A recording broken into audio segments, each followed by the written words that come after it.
बहुत समय पहले की बात है। दक्षिण देश में एक छोटा सा राज्य था। उस राज्य के राजा महाराज वीर सिंह अपनी प्रजा के बेहतरीन शासक और न्यायप्रिय राजा के रूप में जाने जाते थे। उनका दरबार सदा प्रजा की समस्याओं के समाधान और न्यायपूर्वक निर्णय लेने के लिए प्रसिद्ध था।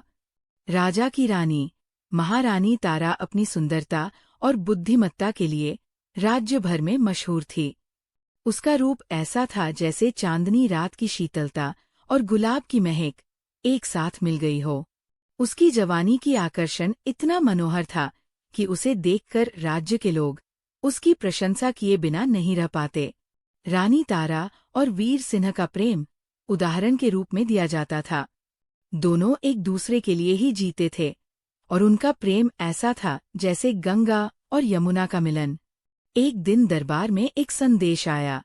उनके राज्य की सीमा के पास दूसरे राज्य के राजा के साथ विवाद खड़ा हो गया था। महाराज वीर सिंह को तुरंत उस राज्य में समस्या सुलझाने के लिए निकलना पड़ा। रानी तारा उनकी विदाई के समय उनसे विनती करती है, स्वामी, क्या सच में मुझे अकेला छोड़कर जाना होगा? मैं आपके बिना एक पल भी नहीं रह सकती। महाराज वीर सिंह ने कहा, महारानी, ये मेरा कर्तव्य है। मैं वचन देता हूँ कि मैं जल्द से जल्द लौट आऊंगा। तब तक तुम अपने स्वाभिमान और अपने राजमहल की जिम्मेदारियों को संभालो। राजा के जाने के बाद रानी अपने राज्य और राजमहल की देखभाल में लग गई, लेकिन उसका मन उदास रहता। रानी तारा एक रात अपने महल के श्रृंगार कक्ष में बैठी हुई थी। उसके सामने एक बड़ा आईना था, जिसमें वह अपने रूप को निहार रही थी। रानी तारा मन में सोचती है, मेरा रूप इतना सुंदर है, फिर भी पति के बिना ये रूप अधूरा लगता है। उनके बिना एक भी रात काटना असंभव हो गया है। मैं कैसे अपने मन की प्यास को बुझाऊं? उसकी उदासी और उसका व्याकुल रूप उसके चेहरे पर साफ दिखाई दे रहा था। तभी एक दासी अंशिका कक्ष में प्रवेश करती है। दासी अंशिका रानी को देखकर कहती है, महारानी जी, आप इतनी उदास क्यों हैं? क्या मैं आपकी कोई सेवा कर सकती हूँ? रानी तारा ने कहा, अंशिका, मेरे मन की प्यास ऐसी है जो किसी भी सेवा से नहीं बुझ सकती। राजा के बिना मेरा जीवन अधूरा लगता है। अंशिका थोड़ा घबराती है, लेकिन अपनी रानी की व्यथा सुनने के लिए उसके पास बैठ जाती है। रानी और दासी के बीच एक गहरी वार्तालाप शुरू होती है। रानी के चेहरे पर उदासी थी और अंशिका के मन में चिंता। अंशिका ने रानी के मन की गहराई को समझने की कोशिश करते हुए धीरे धीरे बातचीत शुरू की। अंशिका ने संकोच के साथ कहा, महारानी जी, अगर आपकी आज्ञा हो तो मैं क्या पूछ सकती हूँ कि आपके मन में ऐसा कौन सा दर्द है जो आपको चैन नहीं लेने दे रहा है?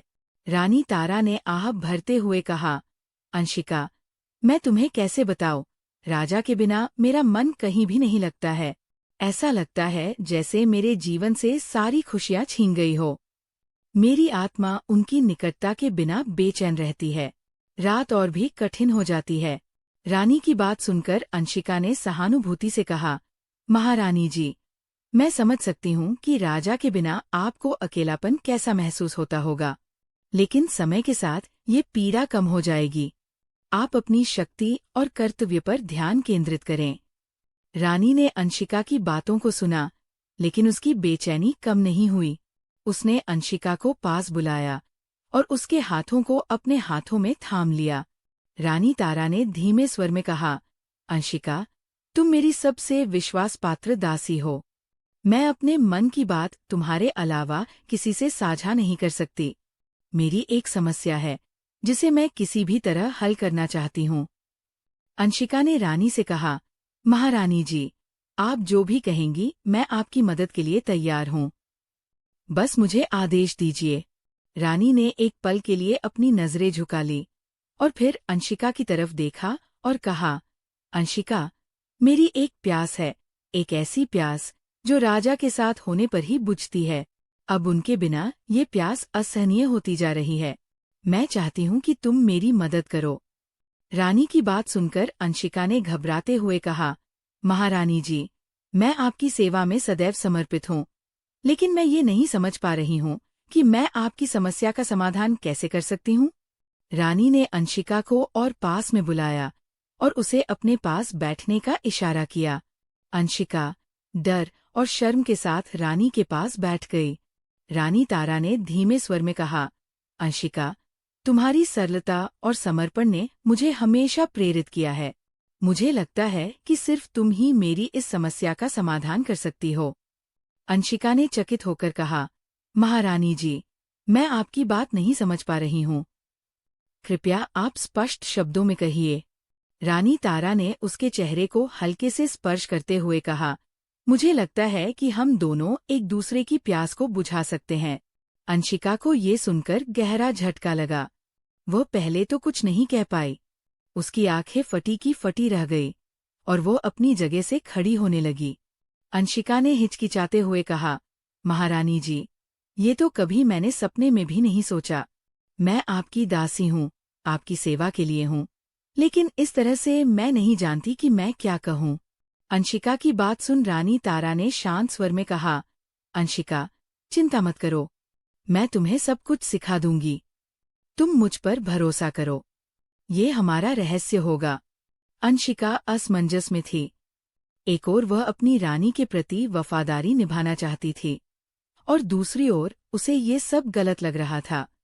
कुछ देर तक दोनों के बीच मौन अवस्था रहा। फिर रानी ने उसे धीरे से समझाया और उसके झिझक को दूर करने की कोशिश की। रानी तारा ने अंशिका की आंखों में झांकते हुए कहा, अंशिका, तुम्हारी वफादारी और समर्पण को मैं जानती हूँ। मैं तुमसे कोई गलत चीज नहीं मांग रही हूँ। ये सिर्फ हमारे बीच का एक रहस्य रहेगा। तुम मेरी मदद करो। अंशिका अपनी जगह पर असमंजस में खड़ी थी। उसके मन में कई सवाल उठ रहे थे। उसे ये सब अनैतिक लग रहा था, लेकिन रानी का आग्रह उसे अस्वीकार करने की हिम्मत नहीं दे रहा था।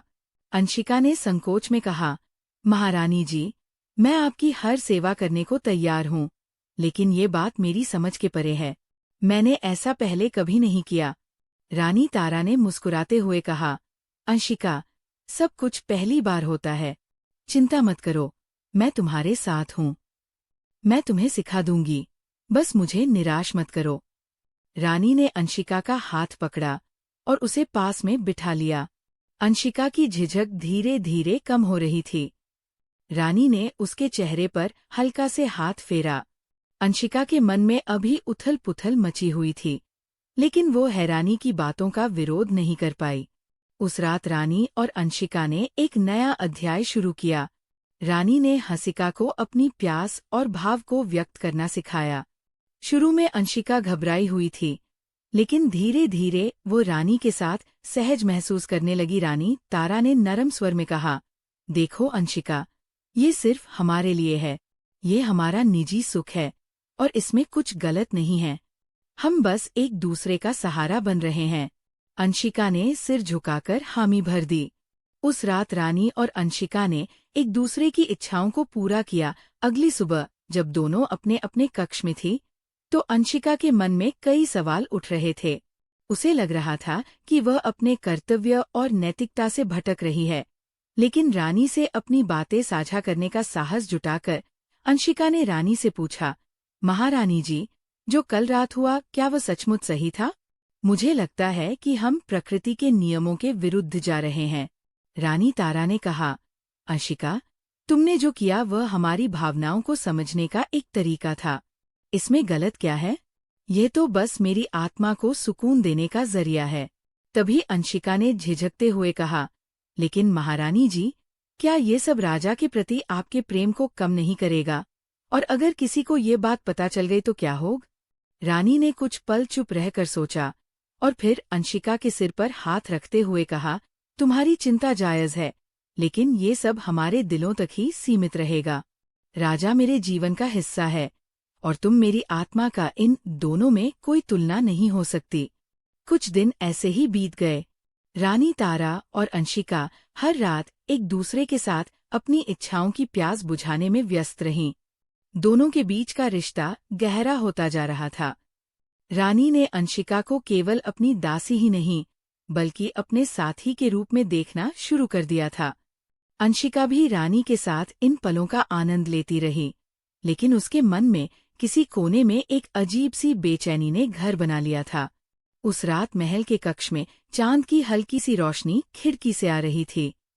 रानी और अंशिका एक साथ बिस्तर पर लेटी हुई थी। रानी अंशिका की बाहों में थी। रानी तारा ने मुस्कुराते हुए कहा, अंशिका, तुम्हारी मौजूदगी ने मेरे जीवन को बहुत आसान बना दिया है। राजा के बिना ये सब सहना मुश्किल था, लेकिन तुम्हारी वजह से मेरी उदासी दूर हो गई है। अंशिका ने रानी की बातें सुनी, लेकिन इस बार वो पहले की तरह सहज नहीं थी। उसने हल्की आवाज में कहा, महारानी जी, अगर आपकी आज्ञा हो तो मैं एक बात कहूं? रानी तारा ने प्यार से कहा, तुम्हें मुझसे कुछ भी कहने के लिए आज्ञा लेने की जरूरत नहीं है। जो भी तुम्हारे मन में है वह बेझिझक कहो। अंशिका ने अपनी आंखें झुका ली और धीमे स्वर में बोली, महारानी जी, मैंने कभी सोचा नहीं था कि हम इस मार्ग पर चलेंगे। मैं आपकी सेवा में समर्पित हूँ, लेकिन अब मेरे मन में कई सवाल उठने लगे हैं। क्या ये सब सही है? रानी ने उसकी तरफ देखा, जैसे उसे ये सवाल अजीब लग रहा हो। रानी तारा ने थोड़ा गंभीर होकर कहा, सही और गलत की परिभाषा हम खुद तय करते हैं। मैं और तुम जो कर रहे हैं वह हमारी आत्मा और शरीर की शांति के लिए है। इसमें गलत क्या है? अंशिका ने गहरी सांस ली और अपनी बात जारी रखी। अंशिका ने कहा, महारानी जी, मैं जानती हूँ कि हम दोनों एक दूसरे के लिए सुख का कारण बन रहे हैं, लेकिन क्या आपने सोचा है कि ये सब कब तक चलेगा? ये वासना हमें किस दिशा में ले जा रही है? रानी ने थोड़ा असहज होकर कहा, अंशिका, मैं तुम्हारी बात समझ नहीं पा रही हूँ। क्या तुम ये कहना चाहती हो कि हमें ये सब बंद कर देना चाहिए? अंशिका ने रानी से कहा, महारानी जी, मैं ऐसा इसलिए कह रही हूँ क्योंकि ये वासना एक जाल है। ये हमें आपस में बांट रही है, लेकिन इसका असर आपके और राजा के रिश्ते पर पड़ सकता है। रानी ने उसकी बातों को ध्यान से सुना और कुछ सोचने लगी। अंशिका ने अपनी बात जारी रखते हुए कहा, महारानी जी, प्रकृति ने पुरुष और स्त्री को एक दूसरे के लिए बनाया है। जो सुख एक स्त्री को पुरुष के साथ मिलता है, वह एक स्त्री दूसरी स्त्री को नहीं दे सकती। ये हमारा भ्रम है कि हम एक दूसरे को पूर्ण कर रहे हैं, लेकिन सच ये है कि हम एक दूसरे के गुलाम बन रहे हैं। रानी ने धीरे धीरे अंशिका की तरफ देखा। रानी तारा ने गंभीर स्वर में कहा, अंशिका, तुम्हें ऐसा क्यों लगता है कि ये सब राजा के और मेरे रिश्ते को प्रभावित करेगा? मेरा प्यार राजा के लिए कम नहीं हुआ है। अंशिका ने रानी से कहा, महारानी जी, हो सकता है कि यह अभी आपको ऐसा ना लगे, लेकिन ये वासना की अंधी दौड़ हमें गलत दिशा में ले जा रही है। मैं डरती हूँ कि कहीं ऐसा ना हो कि आप राजा के प्रति अपने प्रेम को भूल जाए। अंशिका की बातों ने रानी को सोचने पर मजबूर कर दिया। उसने कुछ पल के लिए खामोशी बरती और फिर बोली, अंशिका, तुम्हारी बातें सही ही लग रही है। जब से ये सब शुरू हुआ है, मैंने महसूस किया है कि राजा की यादें मेरी सोच से कहीं दूर हो गई है, लेकिन मैं ये नहीं मान सकती कि ये सब गलत है। रानी की बात सुनकर अंशिका ने कहा, महारानी जी, हम प्रकृति के नियमों के खिलाफ जा रहे हैं। ये क्षण भर के लिए है, हमें इसे यहीं समाप्त कर देना चाहिए। रानी ने अपनी आंखें बंद कर ली और गहरी सांस ली और कहा, तुम सही कहती हो। ये सुख और ये वासना हमें कहीं न कहीं कमजोर बना रहा है। मैं तुम्हारी बात मानती हूँ। आज के बाद ये सब खत्म होगा। उस रात रानी तारा ने गहरी सोच में अपना समय बिताया। अंशिका की बातों ने उसके मन में एक हलचल मचा दी थी। उसने पहली बार महसूस किया कि वह अपनी इच्छाओं के मोह में पड़कर सही और गलत का भेद भूल गई थी। अगली सुबह रानी ने अंशिका को अपने पास बुलाया। रानी तारा ने अंशिका से कहा, अंशिका, कल रात तुम्हारी बातें मेरे मन में गूंज रही थी। मैंने खुद से सवाल किया और महसूस किया कि तुम सही कह रही हो। ये सब हमें केवल हमारे कर्तव्यों से दूर ले जा रहा था। ये रास्ता अब समाप्त होना चाहिए। अंशिका ने सिर झुका लिया और नम्रता से कहा, महारानी जी, मेरा उद्देश्य आपको समझाना था। मैं केवल चाहती थी कि आप अपने और राजा के रिश्ते को फिर से इस पवित्रता और प्रेम से भर दें, जैसा पहले था। रानी तारा ने मुस्कुराते हुए कहा, तुम्हारे जैसे सच्चे साथी का होना मेरे लिए सौभाग्य की बात है। मैंने जो किया वह गलत था, लेकिन अब मैं राजा के प्रति अपने कर्तव्यों और प्रेम को नहीं छोड़ूंगी। रानी ने अंशिका का हाथ पकड़कर कहा, अंशिका, हम दोनों ने जो समय साथ बिताया उसे मैं भूल नहीं सकती, लेकिन अब हमें एक नई शुरुआत करनी होगी। तुमने जो साहस दिखाया उसने मुझे सही दिशा दिखाई। मैं चाहती हूँ कि तुम हमेशा मेरे साथ रहो, लेकिन अब हम प्रकृति के नियमों का उल्लंघन नहीं करेंगे। अंशिका ने दृढ़ता से कहा, महारानी जी, मैं हमेशा आपकी सेवा में रहूंगी। मैंने जो महसूस किया वह केवल आपका भला चाहने के लिए था। अब हम दोनों एक नई राह पर चलेंगे। उस दिन के बाद रानी और अंशिका ने अपने संबंधों को केवल मित्रता और सेवा तक सीमित कर लिया। रानी ने अपने दिन का अधिकांश समय अपने कर्तव्यों में लगाना शुरू किया। उन्होंने अपने विचारों को वासना से दूर रखते हुए महल के संचालन और प्रजा की भलाई के कार्यों में लगाया। अंशिका ने भी खुद को अपने कामों में व्यस्त रखा। वह रानी के पास तब आती जब उन्हें उसकी जरूरत होती। दोनों ने एक दूसरे को मार्गदर्शन देने का वादा किया। फिर कुछ ही दिनों बाद राजा अपने राज्य लौट आए।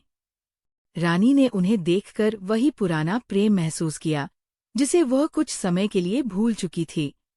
उसने राजा को सच्चे मन से अपनाया और उनके साथ अपने रिश्ते को पहले से भी अधिक मजबूत बना लिया। अंशिका ने रानी को राजा के साथ खुश देखकर संतोष की सांस ली। उसे लगा कि उसने रानी को सही मार्ग पर वापस ला दिया है। वह अब अपनी सेवा में और भी समर्पित हो गई थी। एक दिन रानी ने अंशिका को बुलाया और कहा, अंशिका, तुम्हारी सच्चाई और साहस ने मुझे बचा दिया। मैंने तुमसे जो सीखा है उसे मैं कभी नहीं भूलूंगी। तुम्हारे बिना मैं सही और गलत का भेद नहीं समझ पाती। मैं तुम्हारी आभारी हूँ। अंशिका ने रानी से कहा, महारानी जी, मेरा कर्तव्य यही था। मैं बस यही चाहती हूँ कि आप हमेशा खुश रहें और अपने कर्तव्यों का पालन करें। यही मेरे लिए सबसे बड़ी संतुष्टि है। उस दिन के बाद रानी और अंशिका ने अपनी अपनी भूमिका में खुद को समर्पित कर दिया। रानी ने राजा के साथ अपने जीवन को नए सिरे से जीना शुरू किया और अंशिका ने अपनी सेवा को अपना धर्म बना लिया। दोनों ने अपनी गलतियों से सीखा और अपने जीवन को सही दिशा में मोड़ लिया। ये कहानी हमें सिखाती है कि इच्छाओं का वशीभूत होना हमें सही रास्ते से भटका सकता है, लेकिन आत्मबोध और सच्चे मार्गदर्शक हमें फिर से सही दिशा में ले जा सकते हैं। वीडियो अगर पसंद आया हो तो वीडियो को लाइक करें और हमारे चैनल पुराणों की कहानी को सब्सक्राइब करें और अपने दोस्तों के साथ शेयर करें और कमेंट बॉक्स में जय श्री कृष्णा अवश्य लिखें।